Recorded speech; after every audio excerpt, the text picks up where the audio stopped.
वैभव नाईक यांनी सरकारवर प्रकल्प पुन्हा एकदा राज्याबाहेर घेऊन गेल्याचा आरोप केलेला आहे। सिंधुदुर्गातील प्रस्तावित पाणबुडी प्रकल्प गुजरातला जाणार असा आरोप ठाकरे गटाचे आमदार वैभव नाईक यांनी केलाय।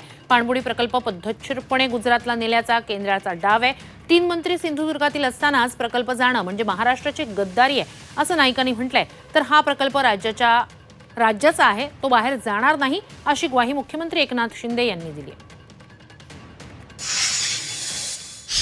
जगाच्या नकाशावर नाव मालवणचं जात असतं, सिंधुदुर्ग जिल्ह्याचं नाव जात असताना हा प्रकल्प मात्र आता पद्धतशीरपणे हे चांगले प्रकल्प आहेत ते गुजरातला नेण्याचा जो गुजरात शासनाचा आणि केंद्र शासनाचा डाव आहे आणि तो डाव आता त्यांचा दिसून आलेला आहे।